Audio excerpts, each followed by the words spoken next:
Hello, welcome pen friends. Welcome to ink number 5 in the Ink Flight 27 ink series.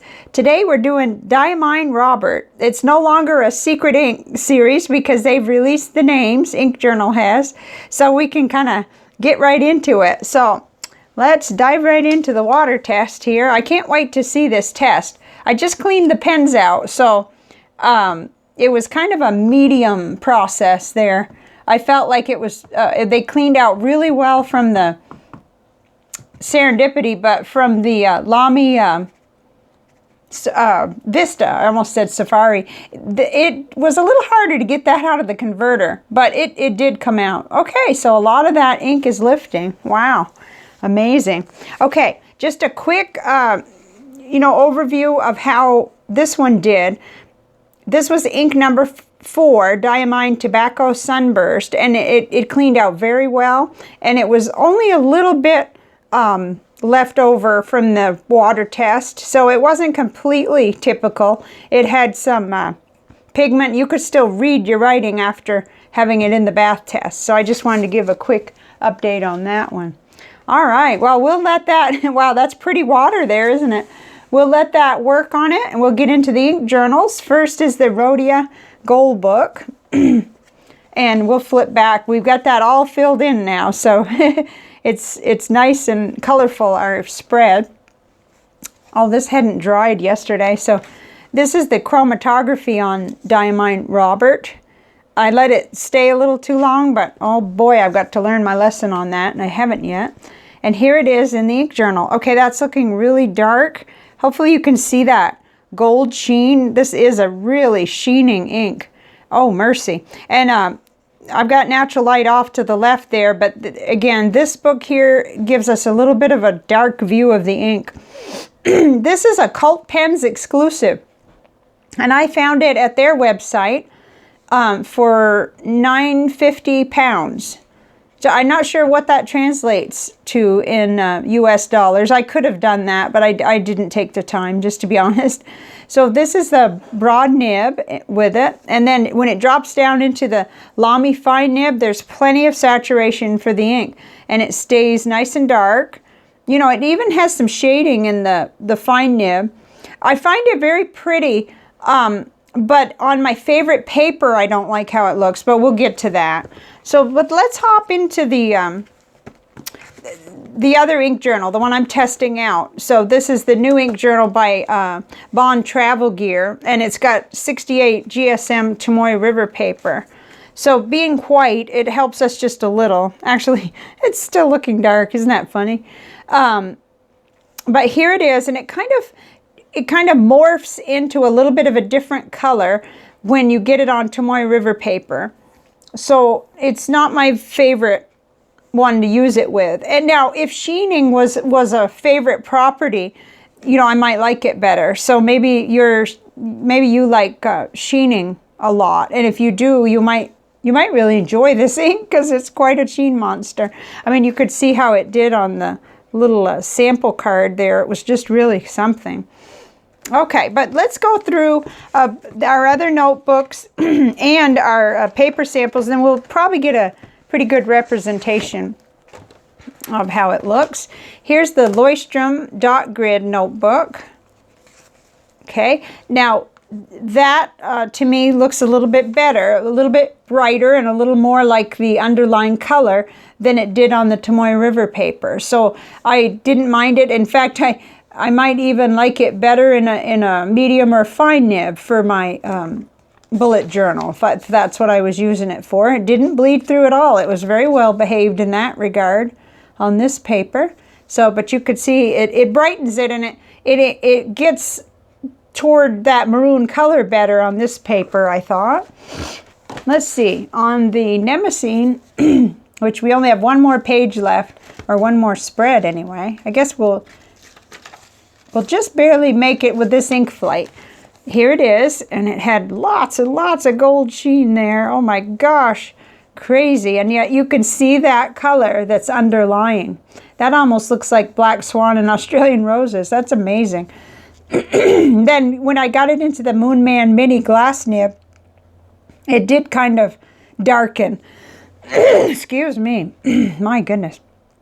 It darkened up and was okay, but just, I don't know what to say about it. That happens quite often, really, with that glass nib. It's laying it on pretty thick.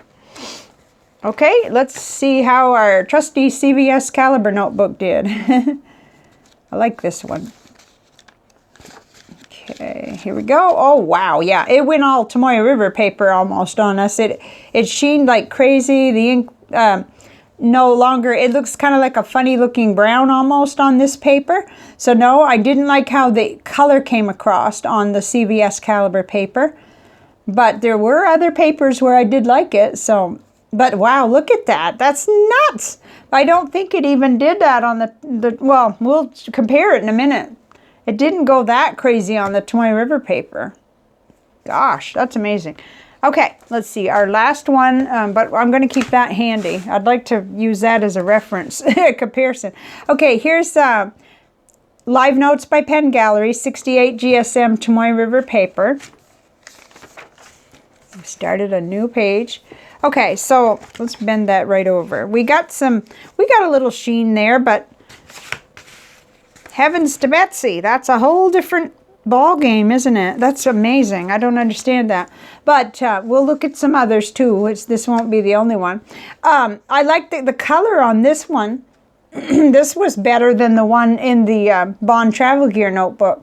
But this is the ivory kind of, or cream colored Tomoe River paper too. Nice and saturated and dark, and let's see how it did in terms of there was no bleed through whatsoever. I don't think it bled through here, but it might have. Whoops. Yeah, okay, it did. On the CVS Caliber, it did bleed through pigment wise, or you know, that dark maroon kind of bled through. Okay. We'll keep this handy too, because we know we're going to want to compare that to the next paper, which is the regular, I call it regular because it's my my favorite paper is this Tomoe River 52 gram white paper. Well, I like the cream too. Okay, so it did sheen like crazy on that paper. Yeah, it did. It displayed almost as wild as it did on the CVS. And if you like the sheening a lot, it almost turns it green though, then you would like it on here. I didn't. I don't think I'd write letters on this paper with this ink. I would on a different paper, but not on the Tomoe River paper. So, but plenty of saturation for the fine nib, I thought, and overall just lovely. Okay, we're going to compare these two. We usually do. Okay, so you get more of the color on the 68. I think I can say that. I'm having a lighting issue here and other issues as well. Let's see. It just looks different. It seems like it flattened out a little more on the 68 GSM, and it didn't do as much sheening, but that's no big deal. Actually, that's in its favor, because for me, I would be okay on this paper. Whoops, to write a letter. I must have water on my hand. That's not good. Okay, let's move on. We've got Claire Fontaine 90 gram French ruled paper. And okay, so I like this better. This is not as much of a sheen issue on this paper. So you get to see that dark, deep maroon kind of color. And I don't mind that at all. In fact, I liked it a lot in the fine nib. Isn't that unusual? It's a flip over. It's a change. Just in terms of this ink shade, I guess. Well, I don't know what's going on with my voice. Okay, here's Rhodia 80 gram dot pad.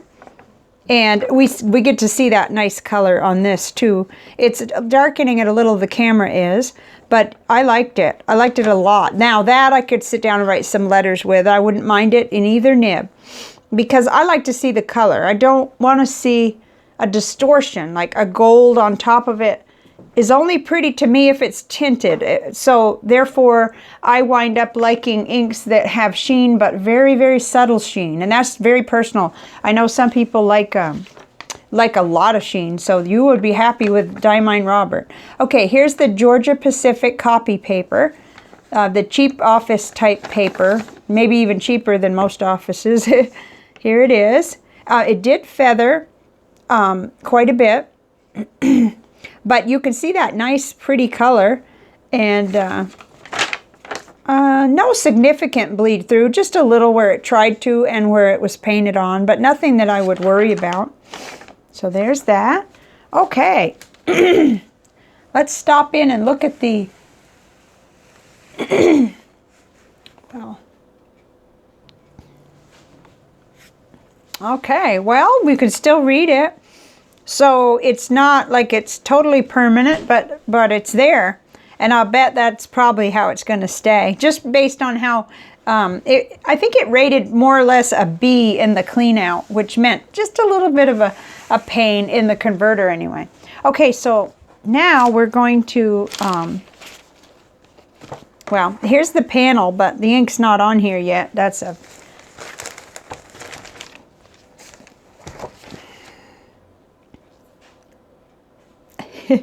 I'm not sure about this video. Okay, because I had 3 panels with these dark inks, I decided not to spend an hour making another one. So there it is. This is today's Diamine Robert. I just kind of laid it on there because I feel like these are the ones that come the closest to it.